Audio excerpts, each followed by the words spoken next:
Welcome back, you lovable lycans. It's Ding Dong Darkness time, and I'm Allison Dixon. We're in the thick of spooky season, Ding Dong Christmas, if you will. And with that, I have delivered you gifts in the form of episodes on vampires with Josh Bermont, zombies with Brett Talley, as well as a rousing discussion about horror writing and cinema with author Ed Kurtz. And we're feeling the irresistible pull of lore once again, one that awakens our primal energies and makes hair sprout from our knuckles and elsewhere as we run with the moonlight, tearing vulnerable things to shreds, all the moral protests from our prefrontal cortexes drowned by our guttural howls and the sounds of ripping flesh and the screams of terrified villagers. That's right, we're talking werewolves, my friends. And joining me for that discussion is Jayson Blair. He's the host of the wonderfully insightful podcast, The Silver Linings Handbook, where he conducts fascinating interviews with a wide array of people and actually let me on for a recent episode, which was pure enjoyment. He's also worked as a reporter, a life coach, a mental health expert, and can also be found lending his wealth of knowledge and compassion to people in the true crime community and elsewhere, making all who know him feel welcome and like a lifelong friend. So now it's my turn to do the same for him. Hello, Jayson. It's great to have you over here in the Ding Dong Dugout. Aw, I want you to give my eulogy, could you? Oh, absolutely. That is so kind. It really is really kind. You know, you said in your introduction that I let you on. I am so grateful that you came on.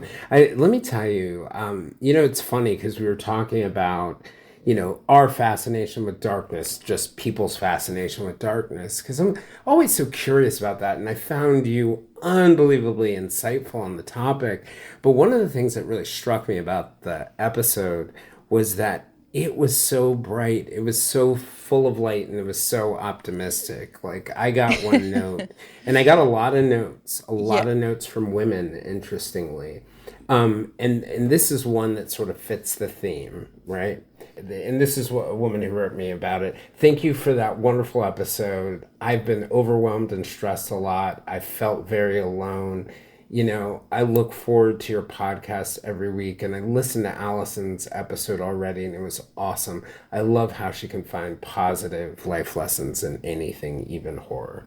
Oh, and that is the tenor of what I heard in terms of feedback, and it was pretty awesome to get those messages and hear that. So. Well, it means a lot to me to hear that as well, because I like to think of myself as an optimistic person at heart, even though you might have to kind of peel back the layers, or it's like an everlasting gobstop of cynicism, because I'm a Gen X kid, but deep inside there is that nougaty center of optimism and hope. Yeah, no, I mean, I think that I think a lot of us that gravitate to sort of the dark side are fascinated by it because we may embrace the light and we want to understand what's going on there. So to me, it makes complete sense that two of my friends, you and Brett Talley from the Prosecutors Pods, are totally into horror, and you're two of the most optimistic kind people I know. So I turn to him to recalibrate my optimism meter a little bit. Like, am I getting a little too jaded? And maybe he does the same with me. I don't know. He's great no matter what, and just always provides a lift to my mood. So, but I wanted to ask you, because in the previous episodes of this month's Spook Fest here, I asked our guests a question to sort of get the discussion flowing. On the vampire episode, I asked Josh if he's ever consumed blood. In the episode on zombies, I asked Brett if he would line up for some Steve stew. So now I have to ask you, Jayson, possibly one of the most divisive questions of all time. Dog person or cat person? Oh, that's a really tough one. But I've had dogs. I've loved dogs, but I truly am a cat person. I have two tuxedo cats that are in this room right now. Aw. Interestingly named Hannibal and Elizabeth, and they're totally sweethearts. And one's obviously named after Hannibal Nice. Lecter Blair, and one is named, no one ever gets this, Elizabeth Bathroyd. I was going to guess that. I am I not knew lying. you would. Oh, of course you would. I loved my dog when we had him, and we sometimes think about getting another dog. And I love the bond of the human dog experience. There's a keen sort of awareness and understanding emotionally that a dog has about a person, but it's a lot of work.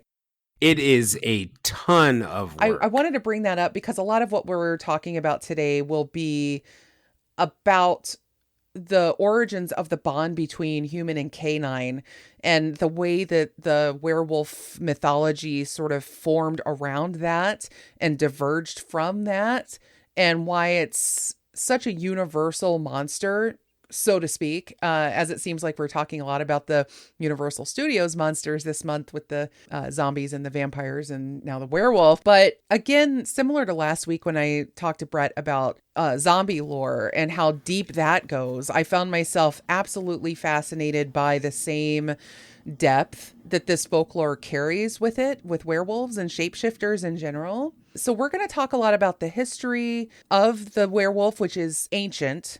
And then we will talk about sort of our own personal experience with the pop culture, the literature, the movies, the books, all of that surrounding it, and sort of try to derive hopefully a little bit of understanding about ourselves yet again through one of our shared monsters.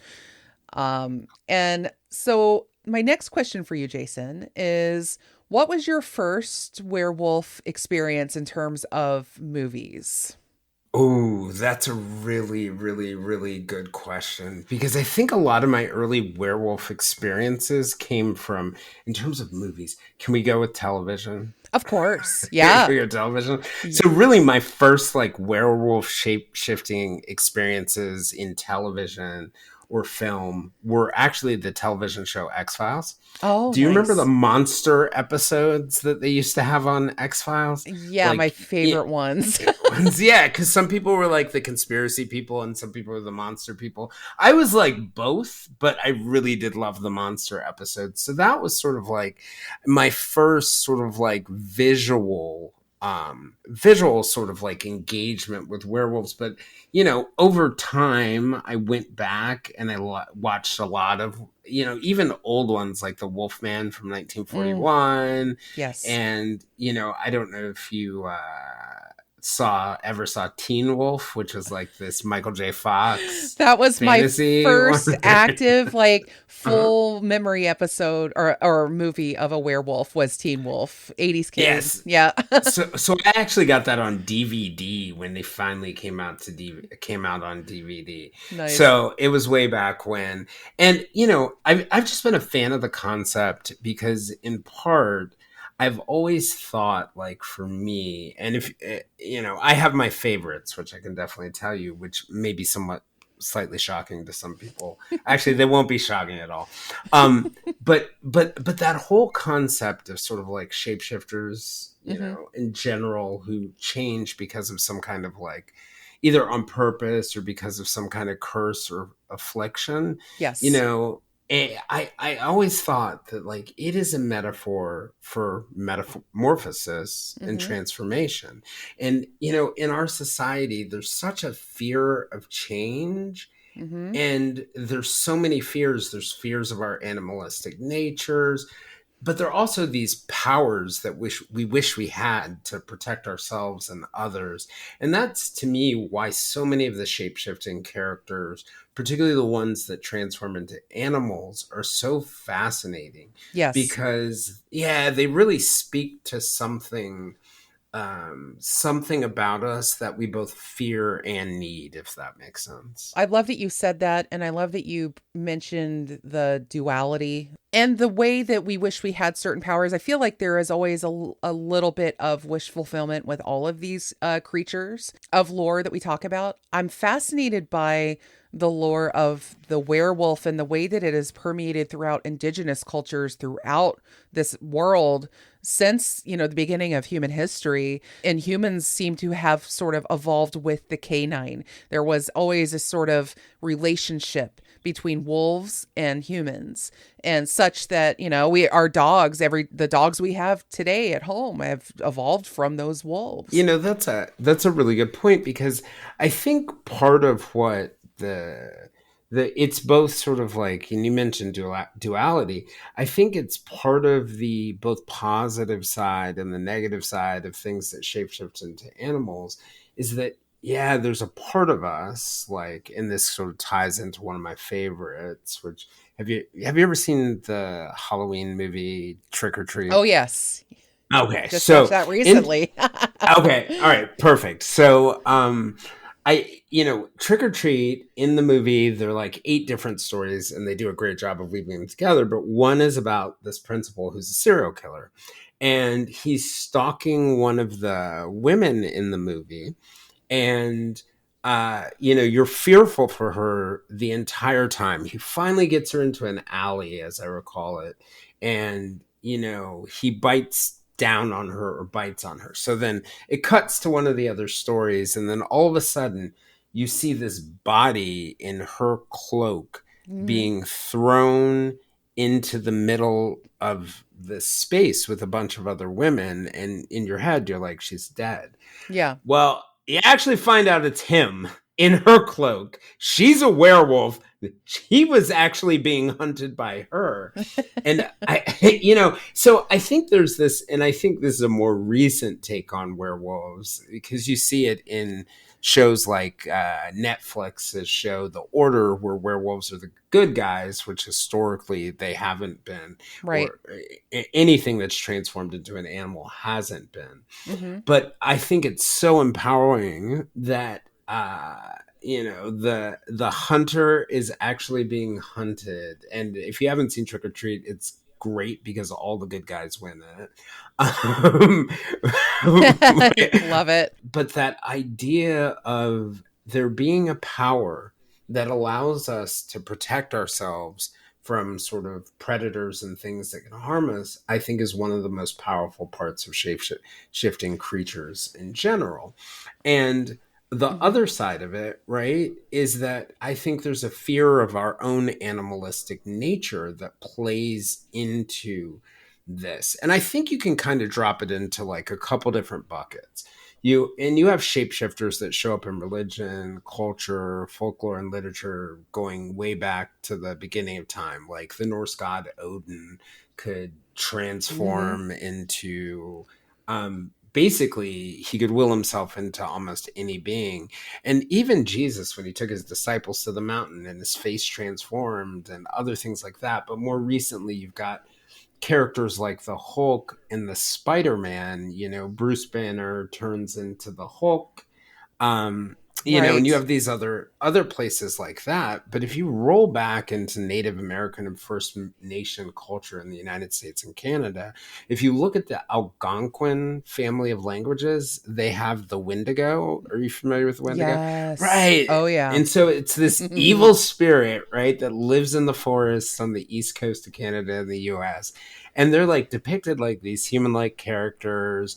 They supposedly have this malevolent spirit. Well, they, or they still live there. I don't know for sure. I haven't fully checked it out. But, they can possess other humans. And one of the Hmm. curses there is you then, once you're possessed, you get this insatiable hunger and drive that leads you to cannibalize other humans. Yeah. Yes. And I think that's a great metaphor for that idea of our fear of our animalistic nature. But the one other thing I was going to say about it is, with that example, again, not turning into an animal, it's a relative good guy, even though it's turning us into cannibals, because the job of the Wendigo is to protect the forest. But when you start to get to the ones like Dracula, who can turn into a bat, a wolf, I think one of the things you get is they tend to be much more negative characters. And I think a lot of that comes down to our fear of our animalistic nature, the thin line between humans and animals. I find it fascinating too that there is a clear historical juxtaposition between werewolves, cannibalism, and witchcraft. And we'll get to that in a bit as we sort of kind of meander our way throughout the history and kind of bringing in things from the present. But what I find interesting too is whereas many of our monsters like the vampire and the zombie, they seem to offer an opportunity for people to express their anxieties around things like death or social structures, the changing of civilization. The werewolf and other sort of human animal shapeshifters offers a chance to examine that relationship with nature and wild animals. And wolves and human beings, as I said before, have a relationship going back thousands of years. And sometimes they are friends and sometimes they are adversaries.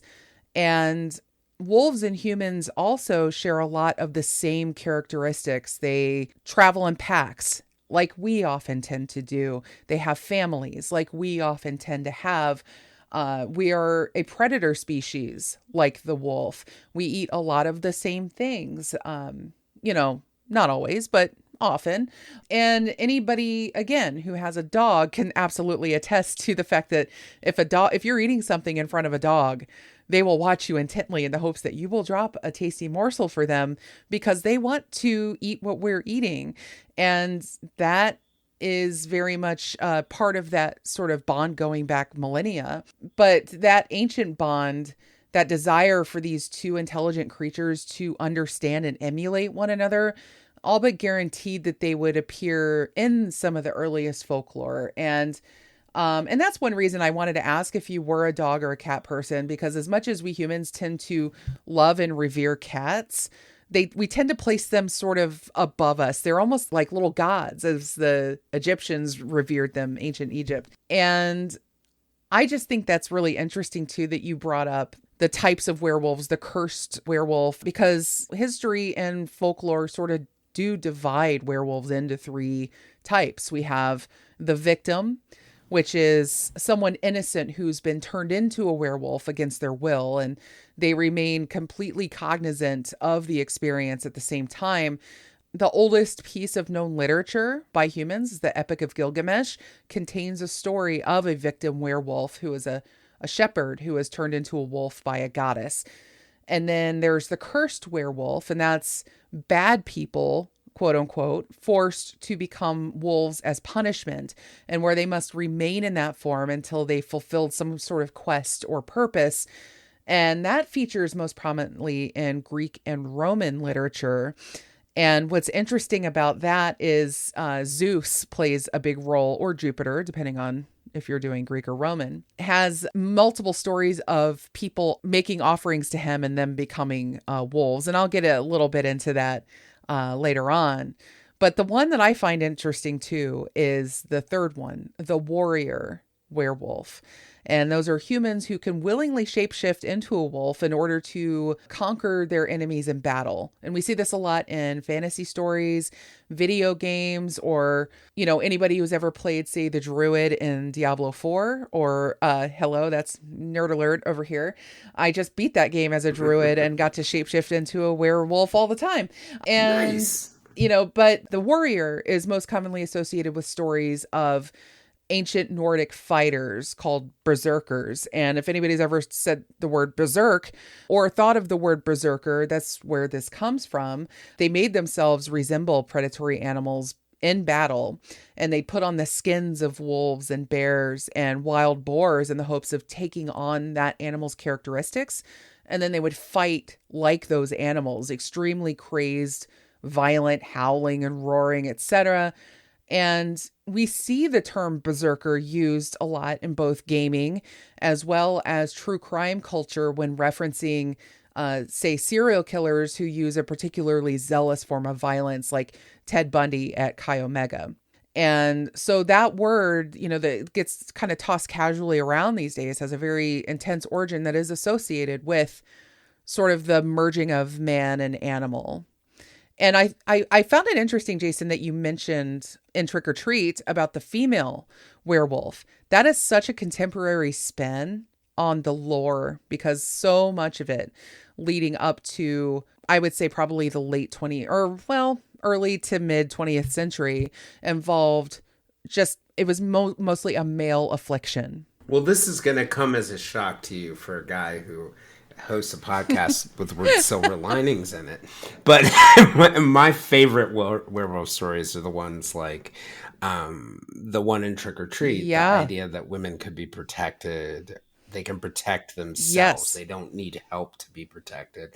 They're not always going to be victims. Or even like in the Order in Netflix, where actually the Order of St. Christopher, the good guys are the werewolves and the bad ones are the ones that look like the rest of us. Oh, interesting. And there's something to me that's so powerful about the idea across, you know, shapeshifters, superheroes, villains, of the idea that these things that we've demonized, whether it's witches or werewolves or it's zombies, these things that we've demonized, there could be a whole nother story. Yes. I don't know if you ever read Anne Rice's Memnoch the Devil. Oh, yes. Yeah. But, you know, like this alternative story to what the devil really was. And he was just really trying to help out, you know, with God, who was on this trip, but he's actually trying to help out humankind. And I like that alternate version of things. There's this great X-Files episode with zombies. They do this zombie episode, and Fox Mulder, who's like the lead agent with his partner Dana Scully. Well, they're both lead agents on the X-Files, which, you know, investigates paranormal things. But at the end of the episode, Mulder says something like, you know, what if the zombies just really want to party and dance afterwards? And in the last scene, after they walk away and the doors close, all the zombies wake back up and they start holding this great party and dance. And I think being able to look at these things that we consider, you know, horror, really is outlets for something that's very healthy in us. Yes. That's our shadow. It's something we suppress and or long for. And I think that's a very powerful interpretation. But I completely agree with you on your three categories of werewolves. And, you know, there's a similar sort of category system within the broader array of shape-shifting. But what we're seeing right now, I think, is a evolution in our thinking about some of these things, right? We've had to. So much of the 20th century's pop culture was dominated by white male voices.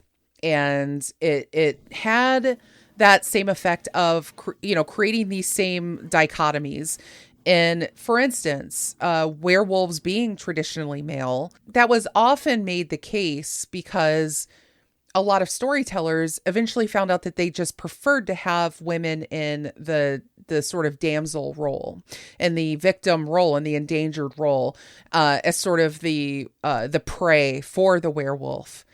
And now, you know, we have all this intersectionality happening in our storytelling, in our way of looking at the world, and understanding that multiple personalities, multiple populations are now learning that we have to live alongside each other, but we also have a lot in common as humans. And there is a shared human experience, and it isn't just being told from one point of view anymore. And I think that's absolutely beautiful that you mentioned that, because I think it shows a hunger to break from these traditions that actually have been rooted in so much oppression. Yep. And I love seeing the sort of liberation of our monsters from those chains and meant to explore human connectedness and harmony. And, you know, that doesn't mean make your vampires and werewolves and zombies all good guys. It just means that it isn't just about team A against team B. Well, and also some of it is admitting that maybe some of your vampires and your werewolves and your other shapeshifters are actually good guys, and some of the people who look like us are not good guys. And I think, you know, to your point about sort of like the white male dominated view, if you go back into history like you were talking about, and you look at something, and you made that point about, werewolves and wolves connect us to nature. Well, one of the things that's also Mm-hmm. true about humans and wolves that they share in common that you don't always see in the animal kingdom is their willingness to sacrifice themselves for others. So when you go into some of the shape shifting in the First Nations, it's very much about sacrificing to protect Mm-hmm. themselves from others. I think the evolution in the sort of European view of it, this idea that I'm out of control and I'm not an animal, has a lot to do with the way that European culture developed around needing to control things, needing to be in charge, which Yes. wasn't necessarily true in a lot of other cultures. I'd throw in Norse culture, I'd throw in First Nation culture, where you see some of these same kinds of myths and folklore. It plays a very different Mm-hmm. role. And it's neat to see that we're embracing a little bit of that and creating something new. Yes. I loved looking back at the early origins. I mentioned the Epic of Gilgamesh, and hopping a little further ahead into, ancient Greece, and we're talking about, say, Pliny the Elder, who was a famed Greek historian, perhaps best known for his death in the eruption of Mount Vesuvius in Pompeii, an event I would love to cover on this show at some point. And he tells several stories of lycanthropy in many of his histories. He wrote the Naturalis Historia, which was a book that associated cannibalism with wolf-like creatures. And then you hop over into 8 CE to Ovid and Metamorphosis, telling the story about the god Zeus and a king named Lycaon, who was practicing cannibalism in his sacrifices to Zeus. And so Zeus decides he's going to go down and investigate. But Lycaon, the king, refused to believe that Zeus was who he said he was. He was taking on a human form. And so he offers him up some of this human flesh, upon which Zeus became disgusted by the offering, and he destroyed Lycaon's house in a rage. And Lycaon then fled into the fields in terror and anger and began slaughtering his own flock in a fury. And from there, the transformation into a wolf-like creature begins, thus establishing the etymological roots of lycanthropy, which is also related to lycos in Greek, meaning wolf, and anthropos, man, like lycanthrope, wolfman, or lycanthropy, wolfman syndrome. And that's just one of the words, right? Because werewolf comes from, possibly, it's a little muddled, possibly the Old German, or the Nordic language. And that's also just basically comes down to, again, wolfman. But it's interesting because Greek and Roman histories, like there's so many of them that show that men have been transformed into wolves during sacrifices to Zeus since that story I just told. But there is that caveat that if they abstain from tasting human flesh while being wolves, that they could be restored to human form 9 years later. But if they don't abstain, they remain wolves forever. So this is that cursed wolf thing that I was talking about earlier, where that's the earliest example of that. And I find it interesting too that, Pliny the Elder tells all these other stories where he mentions in Arcadia. Arcadia was the name of sort of the untouched wilderness, the beautiful, unspoiled land, sort of like the Garden of Eden, as maybe we think of it in our culture. And in that, in Arcadia, once a year, a man would be chosen by lot from a certain clan. And then that chosen man would be escorted into a marsh area where he would hang his clothes up and then swim across the marsh and transform into a wolf. And he would join a wolf pack for 9 years. I don't know the significance of the 9 years. I didn't dig that deep, but I'm now suddenly very curious about that.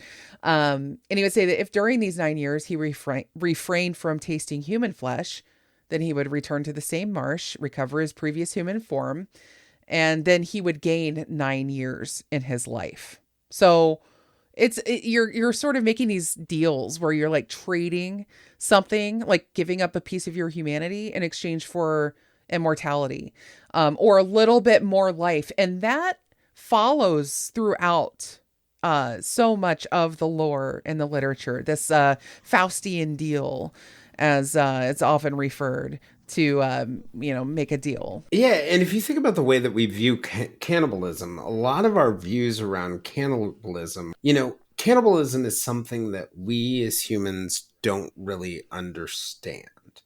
And we don't really get where it comes from. We have a hard time wrapping our heads around it. So we've built a lot of myths around it. And one of those myths is that, cannibals eat human flesh to live longer and to have power Yeah. and all these different things. And I don't think it's a coincidence, this concept of cannibalism and werewolves came together. You were making the point before that wolves and humans are a lot alike, and we Mm-hmm. were talking about that idea of this fear. Well, that fear of our animalistic nature, we use words like reptilian brain and other things like that. It's really a fear of ourselves, I think. It's a deeper rooted fear of what we might be cursed with, what we might do to survive or thrive or live longer. And you can see that thread between cannibalism and werewolves throughout history. A lot of folks don't know. I think it was in the 14th and 15th century in Switzerland. Literally there were cannibal werewolf trials, just like the Salem witch trials. Yes. Yes, we were going to talk about that. You're absolutely right. And I did not know. Do you remember when Brett and Alice covered the Salem witch trials Mm-hmm. and they talked about the Malleus Oh, Maleficarum and yeah. all that? That's the sort of legal and theological text that they used back during those witch trials by the Inquisition and everything during the Middle Ages in Europe to say this is how we torture people, this is how we execute people, to get them to admit that they are witches or werewolves or whatnot. I had no idea, Jason, that there were werewolves mixed Mm-hmm. in with the witchcraft. I had that hole in my knowledge and I couldn't believe it. It clicked into place today. And I said, well, of course, that's, of course there would be those charges because do you know the thing that happened in the Middle Ages that brought that sensibility from this sort of primal nature, human, bonding with the wild and the fear of that primal, instinct that, wolves say exhibit used to be just a deeply carnal human thing. And then we saw the rise of, and this is just a historical note here, not a value judgment. We saw the rise of Christianity in the Middle Ages through this period. And with that came these sort of sets of prescribed behaviors that we needed to put around everything, and everything that was Greek or Roman or, Nordic or whatnot was placed into this category of paganism. And then now we have this new system and we have the church that is setting these new rules and examples. And so it used to be considered heretical that we would even consider that a man could turn into a wolf. That was the providence of God. Only God could make that change. And so we don't even recognize that it's even capable for a man to turn into a wolf. That is heresy. However, later on, it became heresy to deny that this was possible. Because we had to find the werewolves, we had to find the witches and persecute them. So, well, and that's, to your point about sort of like the Christian transformation in general, I think you're really striking on what I would view is kind of a key point, like that providence of God, that God's providence to do X, Y, or Z or do these things, mm-hmm. right? That we as humans need to change. We have to change to survive, to grow. We have to change. We also fear change, and Yes. people in authority fear that change in us. And in animals, for example, like the word metamorphosis, period, it's truly just about uh, transformation. It's a biological process. Animals sort of go from birth to hatching and changing. And when you see a lot of animals take something like a butterfly that goes from a worm to a butterfly, right? Mm-hmm. Essentially what looks like a worm to a larva to a butterfly. That is a dramatic change. And that's the kind of change or transformation I think humans are very, very afraid of Yes. individually. But I think more broadly in society, because it goes back to that point about control, right? That ultimately, if you do transform, I hate to bring this back because I sometimes view, and I'm not poking at Christianity in general, but Right. institutions in general, are often threatened by the idea that people will have dramatic transformations. Mm-hmm. We've got to hunt those things. We got to bring them down. It brings me back to this story in high school. I'll never forget with this, like one of my best friends, her name was Lynn. Lynn, if you're out there, you are one of my best friends. Aw. And yeah, and she went off to the military. And after we went to school, which was totally a surprise to everybody that she would have gone into the military. She was also going to college at the same time, but she went off to, did the ROTC thing and then eventually went to the military. And I remember she came out of boot camp like a year later, and I was like, who is this trim fit person that could kick my butt? Mm-hmm. And she seemed so much more confident because she had always been shy. And those were all good things, but there's also something scary to me about that. And Mm-hmm. I'm willing to admit it because I felt the dynamic changed and I was a little bit scared, right? Right. Because our whole dynamic of me being the one that was helpful, me being the one that was kind of more protective was eliminated. And it was frightening to me to see that kind of transformation. And I've always thought about that when it comes to characters that really shift. Mm-hmm. We symbolize that idea of transformation as sort of a dual nature of humanity, right? And that this idea that there's this beast out there which represents the struggle between, like the civilized, rational side and our instinctual side. There's some truth to that, but I think some of it is really about just our fear that things are going to change and there's going to be something scary outside the door. Yes. And that scary thing may be just that my wife got a job. Right. Right? It may not be all that big, but to some guys, their wives getting a job and being able to like live on their own potentially is as scary as a werewolf. I think you're so right. These monsters that we create, that we use as vehicles for storytelling, we tend to think nowadays, especially because I think we're all a little jaded. How many zombie movies are there? How many vampire things are there? How many werewolf things are there?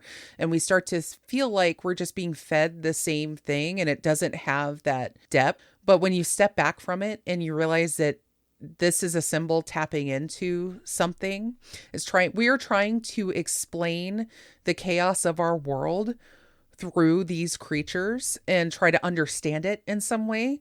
And what I found so fascinating when I dove back into this was back, say, during the 1400s, 1500s, 1600s, as we're going through, all these inquisitions, as we're going through these witch hunts, and we are putting people on trial for suspected witchcraft and cannibalism and werewolf behavior. I found it really interesting that even during the Black Death of the 1400s, the plagues of the Middle Ages, the bubonic plagues, all that, we were also sort of naming groups that we felt were to blame for this horrible change. Because you talk about fear of change, and when change happens and we don't like it, we have to point the finger at somebody and say, you did this. And of course, during the Black Death, we saw a huge rise in anti-Semitism. We saw a huge rise in all sorts of marginalized populations being blamed for when that. In reality, they just needed more cats. And that, right? Exactly. Exactly. The Polish had cats, and the Black Death barely hit them. So and it is so true. And it's interesting too, because the plague actually caused an even bigger rise in the wolf populations because there were fewer people. For people who don't know, by the end of the 14th century, upwards of 75% of the global population had died. And I don't mean all at once. I just mean over that 100-year period, we're talking parts of Europe that were almost completely wiped out by this. And so that's how decimated the human race was by the end of the 14th century. It was by and large the worst time to ever be alive. Not only that, we had volcanic eruption that had caused a mini ice age. And so people were dying of famine. And then you have these wolf populations exploding everywhere and killing what little livestock people had. And that's another thing I wanted to bring up that I find so interesting about how our attitudes around wolves changed. So prior to the rise of human agriculture and a livestock society, we were hunter-gatherers. And when we were hunter-gatherers, we were more one with the wolf. We were more harmonious with the wolf. You talk about, Jayson, the indigenous cultures, First America's cultures, and their lore around the wolf being a little more of a cooperative and harmonious thing. In Europe, as the wolves were attacking our sheep, literally creating that metaphor that we all love to use to this day, we maligned the wolf. The wolf became the enemy of us. It was decimating our economy because the sheep was the lifeblood. And so if the sheep were being killed, in addition to all this disease and warfare and mayhem that are killing people left and right, we have these damn wolves. And so they became the enemy. And then what happened after that time period, around the 1600s, Europeans start coming over to the Americas.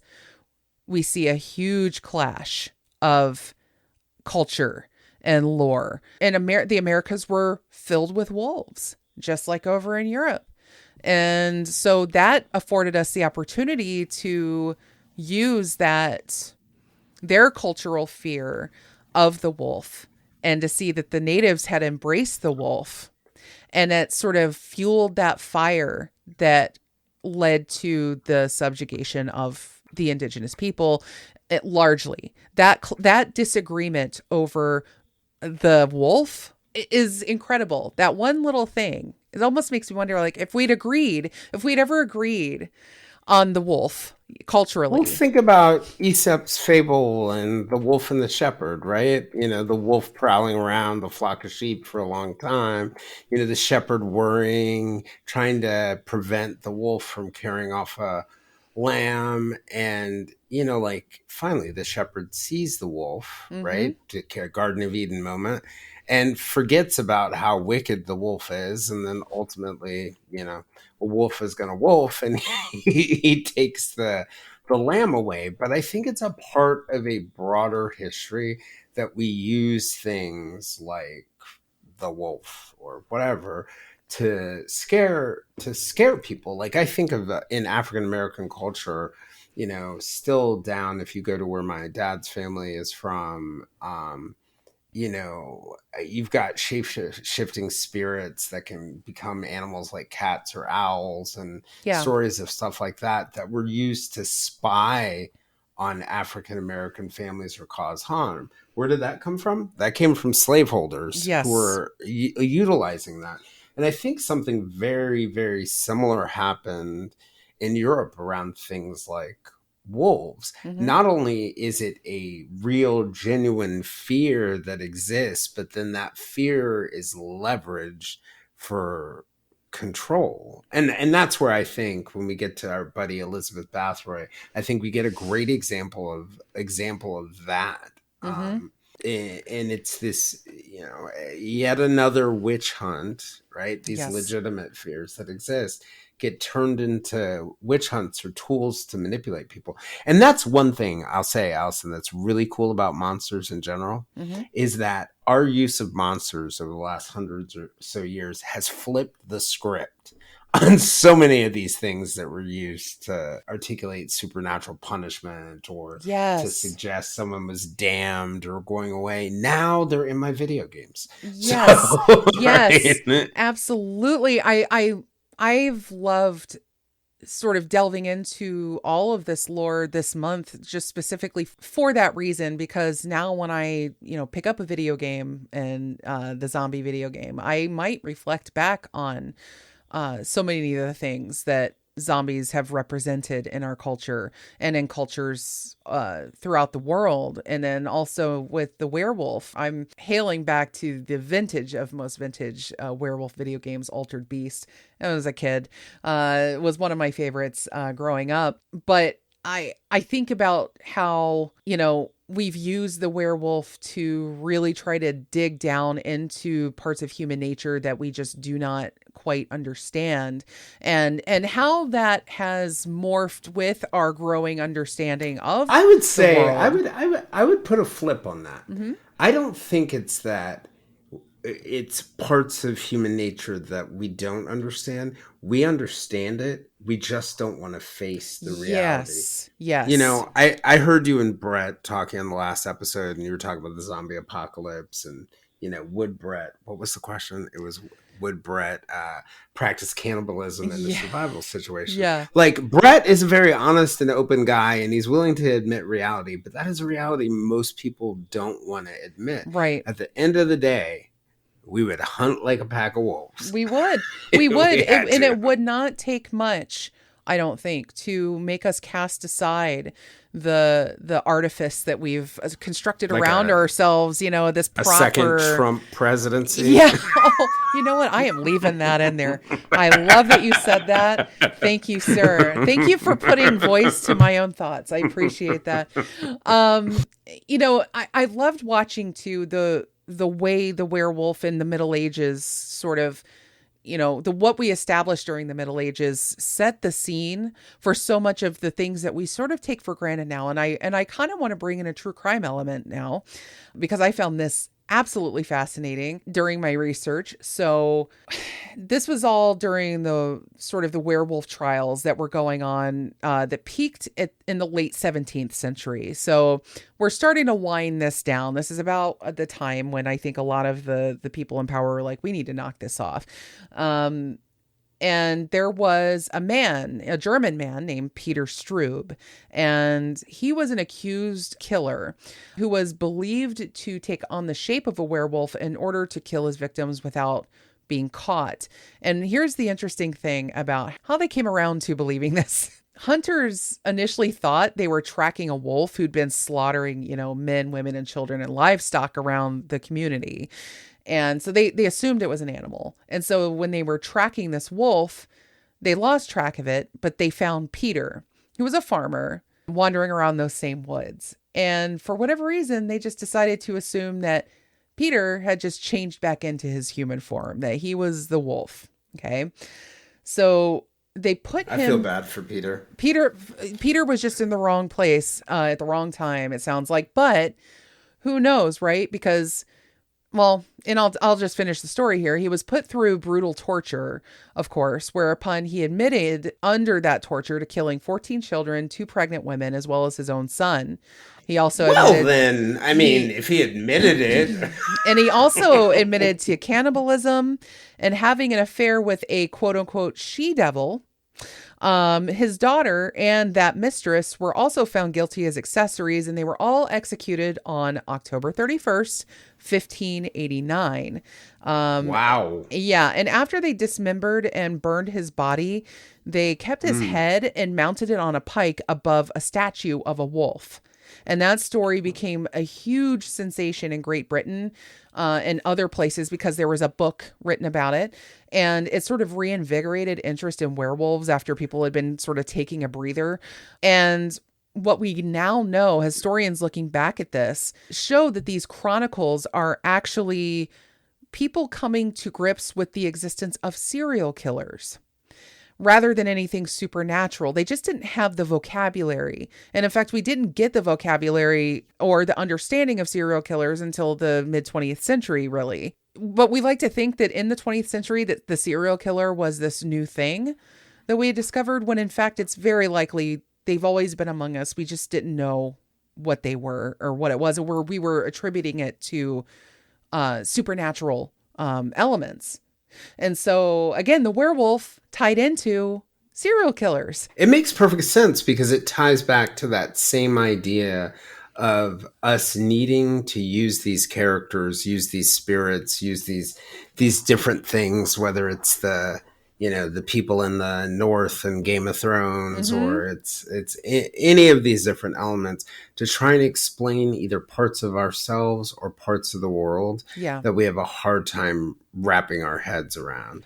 I think there is a innate human need to understand the world around us. And when we can't understand the world around us, and there will always be parts that we can't understand, we have this tendency, I think, Mm-hmm. to create stories. Sometimes,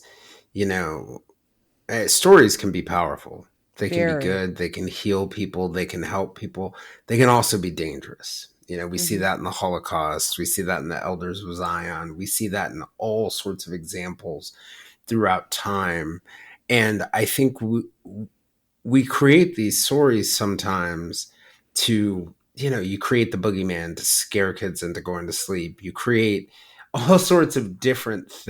things, and in African American culture, there's the boo hag, which is from the Gullah American folklore, and it, sucks your breath or energy when people are asleep. Well, it was a way to get to the slaves to go to sleep. Mm-hmm. And we create these stories, and they can either be very good and powerful, or they can be very harmful. So this idea that you're getting at, Allison, that we can go back and take a look at these stories, and we can learn not just, like to the point about serial killers, we can learn a lot about ourselves and Yes. what we do when we try to fill the unknown, when we try to write the fan fiction of the unknown. Ooh. Ooh, I like that line. Writing the fan fiction of the unknown. That's great. I think you're so right. And I think what we find and what I have found time and time again as I delve into history to learn a little something else about a person or an event that happened, centuries ago, is the fact that we haven't changed a whole lot as a species. There is a lot that we think, we see some brutalities today and we see some horrible things happening today. And we think this is the product of a new generation, that it wasn't like this before, that the people that came before us were always better than we are now, or had a deeper understanding of something that we've now lost. And there could be a bit of that, because we do shed things as we go along, and we have to relearn things. But, as far as human nature is concerned, this idea that now we're just newly selfish or newly binary or newly, backwards in our thinking in some way. It's more like the further back you look, the more you see, no, I think they were trying to make the same discoveries then that we're trying to now. And maybe we've gained more understanding about certain things. But this leads me to my next question, and I'm going to lead up to that because this is all going to tie in, I promise. So far, so good. And thank you. So in the 18th century and beyond, where we've gotten through the Middle Ages, and again, I'm very much Cliff's noting this whole situation here because we don't have 5 hours. But by the late 18th century and after that, both the idea of a werewolf is both magical transformation and a mental illness in which one believes they've been transformed into an animal. That's called lycomania and is an actual disorder recognized to this day.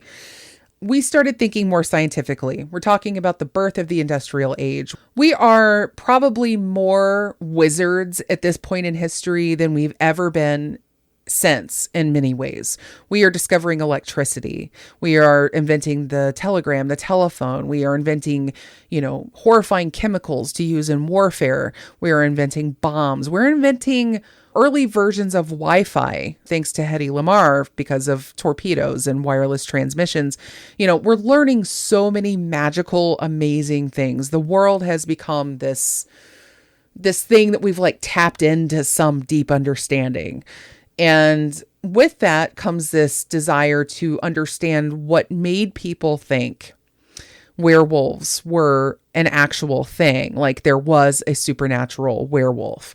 And so came these sort of medical explanations. We have, again, we mentioned porphyria in the vampire episode. It's going to get another mention here. It's a disease that causes a lot of symptoms that resemble what we think of as vampirism or werewolf or lycanthropy. We have sensitivity to sunlight, hyperpigmentation, red or reddish brown teeth, all these sort of like irrational behaviors and things like that.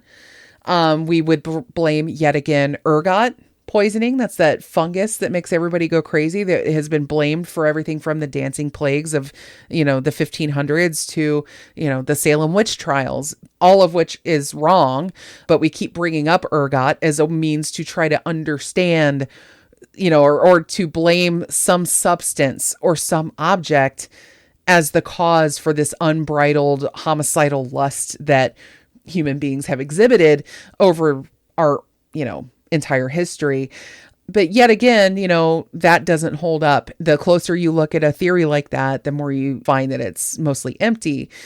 And so others have pointed out things like hypertrichosis, which is, you might have seen pictures of people like this where their entire body is covered in hair, their face and everything. It is a very, very rare hereditary condition that causes that kind of excessive hair growth.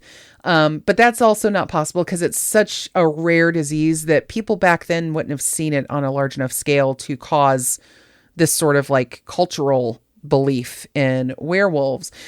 And then rabies, that's another one that's been kind of pulled out as a possible belief. And so I just want to throw this out there as we look at all these things like medical diagnoses to explain these wild behaviors of our ancestors and these crazy beliefs that they had.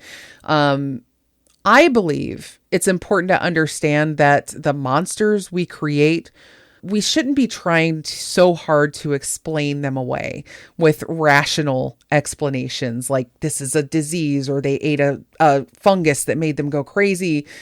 Because I think it's important to maintain and understand that the role of human imagination and the tales we weave is so important. Oh, I think that's a great point.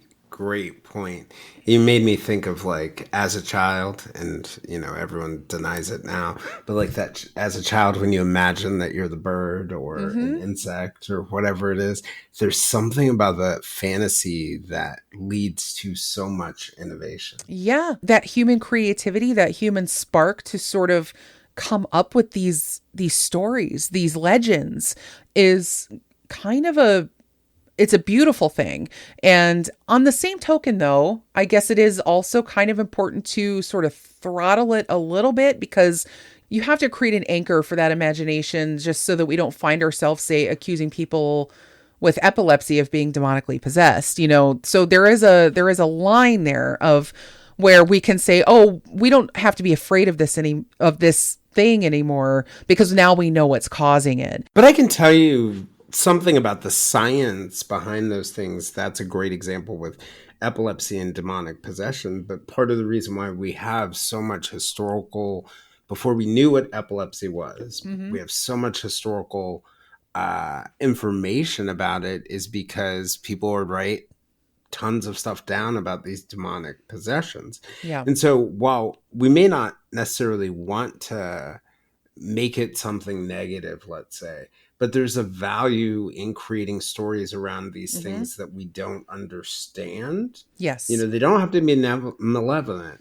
but that someday in the future, as things progress, someone is going to figure out something related to this that moves the world forward. And if those stories aren't told, there isn't the same opportunity to grow. That is so true. I've been kind of making these statements a little bit on the internet about the sort of the death of the humanities and leading to the sort of a death of humanity if we're not careful.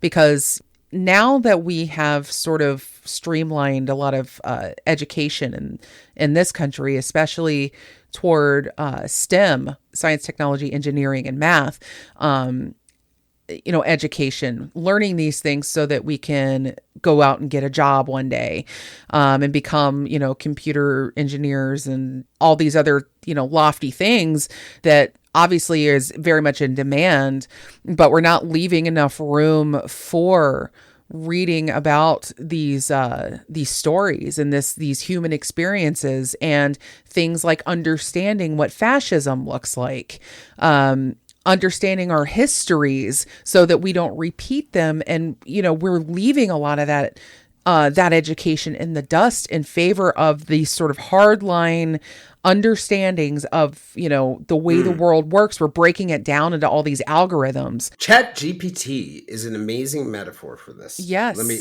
just throw this out.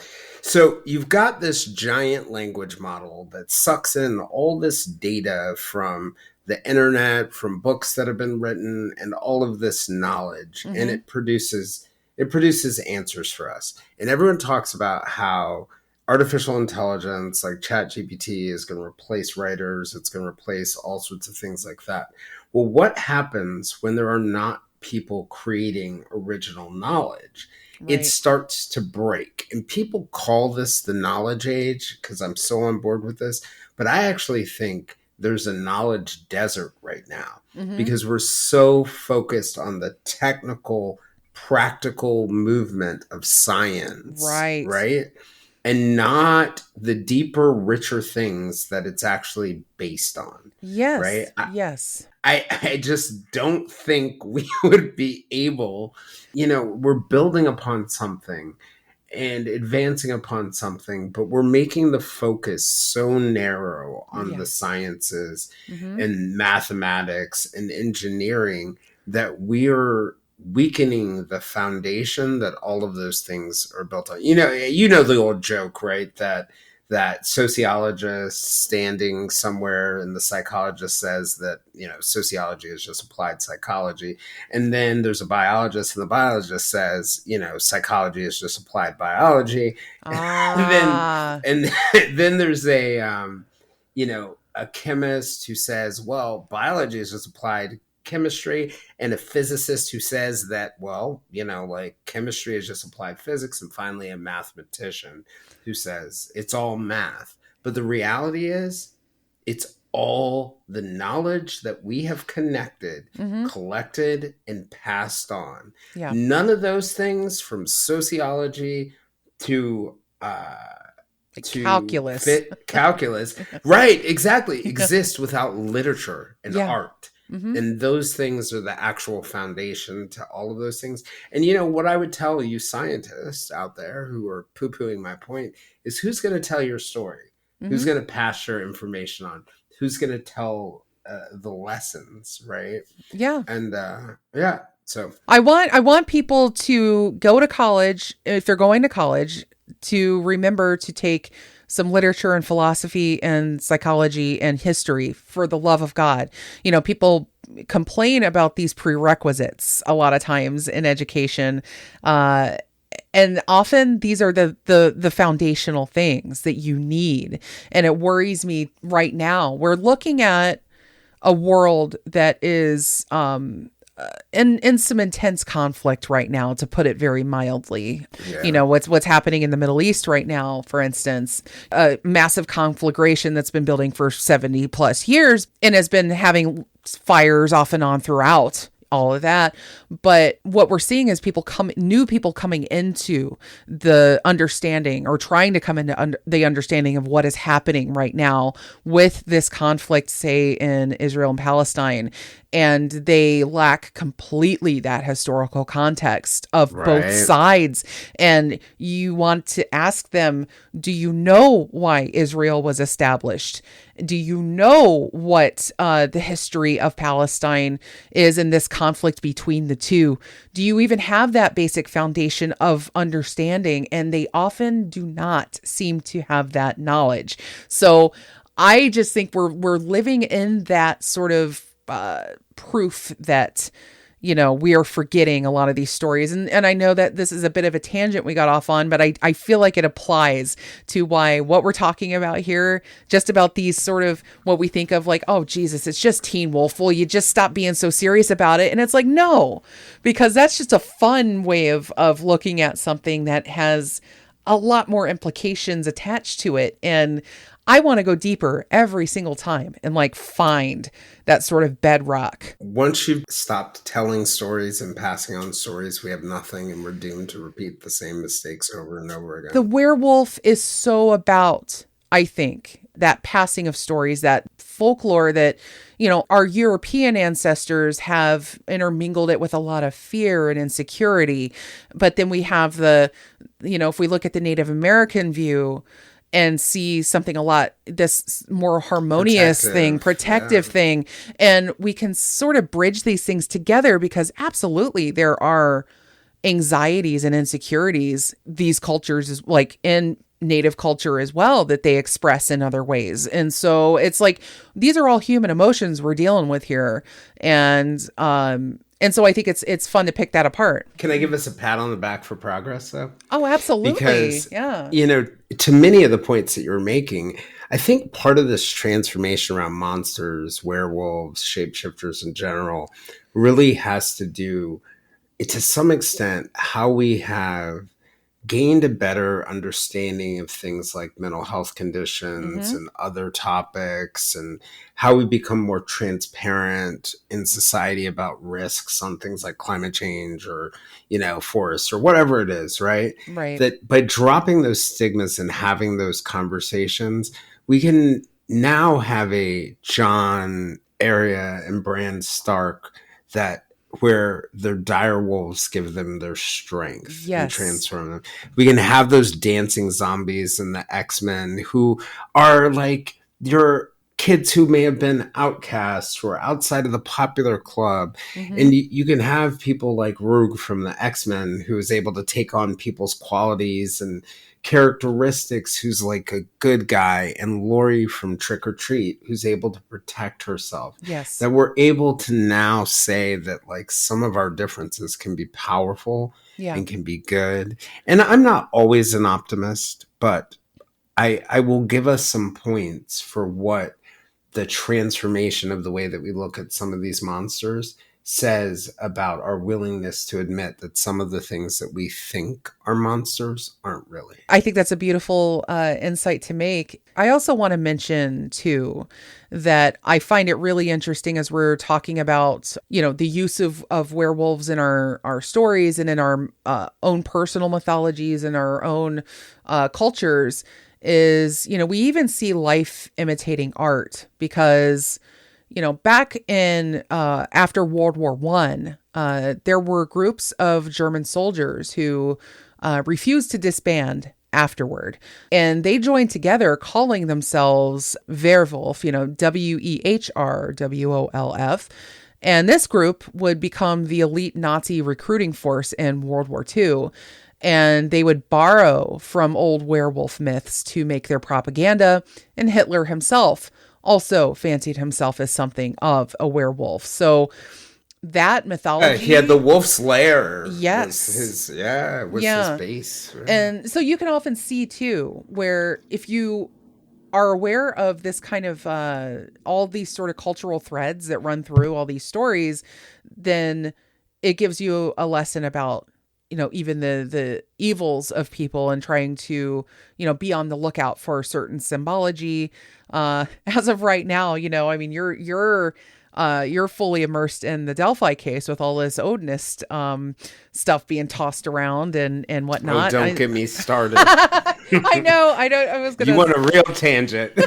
No kidding. I did find myself thinking about that a little bit as I was putting this outline together, and I was seeing all these sort of Nordic things and whatnot. I'm like, oh, here we go. I have spent more time defending heathens over the last 2 weeks than I ever would have thought in my entire lifetime. Oh my God. Well, thank you, because I consider myself one in a casual basis. Good. Well, I got your back, buddy. I appreciate it. So I want to ask you then, as we point our way toward our conclusion here, but we talked about Teen Wolf and, sort of our first werewolf experience, but what about some of the more modern looks at it? For instance, I have to bring up Harry Potter. It's controversial now. I don't talk a lot about Harry Potter these days, but the Professor Lupin character in that story, I think that's a character that will resonate with a lot of our younger up to more millennial audience members as an interesting use of sort of the werewolf who is sort of a societal outcast, who is diseased in some way and trying to hide it. That sort of disheveled way. A lot of people say that he was sort of like a way to represent the HIV AIDS crisis because, he would have this, this taboo sort of disease that he had to kind of like pretend he didn't have. A lot of people mention also Twilight in the same breath because it's one of the more famous examples of modern age, although that story misappropriates a lot of Native American lore, some would definitely say. Moments, yeah. But it is like, I think younger people, when they think of werewolves, they're probably thinking immediately of Professor Lupin or Jacob from Twilight. But we also have like Eddie Munster, Dark Shadows. And then we have like the year of 1981, man. I don't know what happened in 1981, but The Howling? Yeah, The Howling and American Werewolf in London. Right? Those two movies. Yes. I wonder what it was about that year. Well, the 1980s were, in my mind, like a heyday for horror. I do not know what was happening. Something happened in the 1990s where it all got broke, maybe too much peace and prosperity.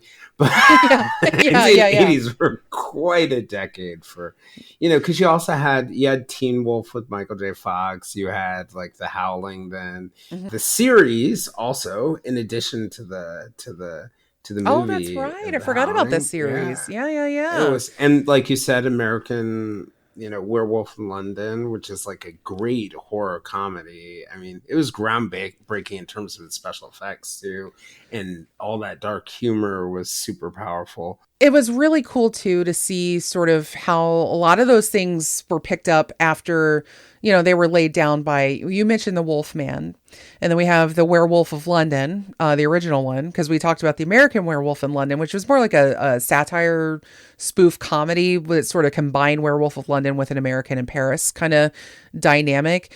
But the Werewolf of London was really the first on-screen depiction of a bite transferring the sort of quote unquote disease of werewolf into somebody. And what's interesting in that is that East Asia was the source of the curse this time. I think it being that this was in the 1930s that, we start to see sort of the geopolitical situations of the time sort of being again represented. But, it also showed sort of a representation of things like repressed homosexuality, a warning against the advancement of science, a fear of disease, etc. And that year, again, was huge because it came out at the same time as Bela Lugosi's Mark of the Vampire and Boris Karloff's The Bride of Frankenstein. The movies were lit that year. Which I found so cool. But Universal Studios, who funded all these movies, The Werewolf of London didn't stick out. It was kind of a flop. It couldn't stand up to the vampire and the Frankenstein. And so Universal came back a few years later in 1941 and gave us the Wolfman, which, we were all talking about. And, that one, again, showed a lot of the similarities of sort of reflecting the anxieties of the time. And we got 40 years of werewolf movies just like it. Oh, yeah. And that's the problem, that is like, oh, this hit once. We're going to just do it over and over and over again. For everyone who thinks like movie theaters are just repeating the same thing over and over again, this is not new. No. Remakes of remakes were already happening in the silent movie era. Right. So, when people say, oh, today nothing's original. Now we'll say, we have a lot of sequels now, but so many of the movies that we have that we take for granted today were made first in the golden age and the silent era. I also found too, going back and looking at some of these old movies was very similar to looking at the old vampire movies or the old zombie movies and seeing how a lot of times they were in the 20s, 30s and 40s, they were using these movies to deal with sort of the other, You know, that is kind of what the zombie represented in early zombie movies, sort of this fear of people coming into our country. There's always a bit of xenophobia running through all this. You know what the thread that runs through a lot of these things are? It's this concept, and I think we need to get over ourselves when it comes to this. It's this concept that things like werewolves, zombies, etc., represent some kind of moral decay, right? Right. It's like our struggle to control our wild or the evil inside of us. You know, and there's definitely this notion there of this struggle between good and evil in us. But this idea that the other is something that can't control its raw emotions, whether they're like violent, destructive, or sexual, is something that I think this is what I love about millennials, the younger millennials. I love about Gen Y. They are throwing that out the window and they're embracing the other and are no longer making other equal moral decay. Yes. Yeah. I love that so much. And it's actually, it's forced me as a storyteller to think outside the box in terms of how I'm presenting characters, and why I think I love moral ambiguity a lot in my characters and in the stories that I tell, or finding ways to make the unsympathetic sympathetic. Because I feel that saying that we don't have some means to relate to bad or evil things is kind of a form of hypocrisy. And knowing that we have the potential for good or evil as a species, and not going, oh, you're born evil or you're born good or whatnot. And I love, as a psychology nerd, the study of the work of Philip Zimbardo, the psychologist who was behind the Stanford prison experiment, which was an infamous study back in the 1970s that went horribly awry. And but he has, a lot of his later work talks about how we are equally capable of being hero and villain in the same lifetime, in the same instance, almost in the same breath. We're constantly making trade-offs, and I think, to your point, Allison, we have to let this idea of we're either good people or bad people go, because you know from my personal story, I'm willing to bet most people who know me think I'm a good person. A lot of people who don't know me think I'm a bad person. Right. And so, I had this situation today. You'll love this. So I gave a $250 donation to someone on GoFundMe. And then all of a sudden on Twitter, there's screenshots of my donation up there and then attacks on me. And they're saying I'm trying to get attention or something like that. Oh my God. I privately did it. There will always be people who view me as a bad guy. Who may have done something good, but he did it for a real bad reason. And there are people who view me as a good person who made some bad mistakes. And I think the vast majority of us are really good people. There's a reason why we're not all serial killers. Most of us are good people who just sometimes do bad things. Sometimes in the exact same moment, we fall short. And that's okay, because at the end of the day, there's a part of me that's human. There's a part of me that's a werewolf. The thing that I'll ultimately tell you is, the one thing I'm sure of, I'm a shapeshifter, because life is about change, and it's about shifting your shape, and it's about growing and persevering through things. And sometimes good things happen, sometimes bad. But, this idea of transformation to me is just growth. Yeah. That's all it is. I can't imagine a better sentiment to wrap this up on, Jayson. What is it with these people I bring on my show that are just smart and stuff? Like, oh, please. We sit around talking about how you know everything. How smart you are. Nah, I'm really good at I'm a quick study. I think that is really my my one thing. I am that person who was cramming for the exam 6 hours before the exam. Up until the last minute? Yeah, Then I was in the dorm down the hall doing the same thing. Yeah. I mean, I don't feel motivated to do anything until I feel that press of a deadline, like on my back, and saying, get this done. And my kids are the same way. And I feel like I I want to apologize to them for that. It's a lot more that. maddening in your kids, right? Oh, yeah. Oh, I tell you what, nothing is better than having gotten them through education. Just some, once we crossed that little ocean, I felt like, okay, not that adulthood has been much easier for them, as they're getting their feet under them and learning how life works and all that. But it's like, I just love that people who are able to have that insight to realize that we are a multitude of things, and I don't believe that we are our worst mistakes, and I don't believe that we should be defined by our lowest point, because that to me is just shows such a lack of charity. And I have always been a person who will always give someone my trust until they give me a reason to take it back.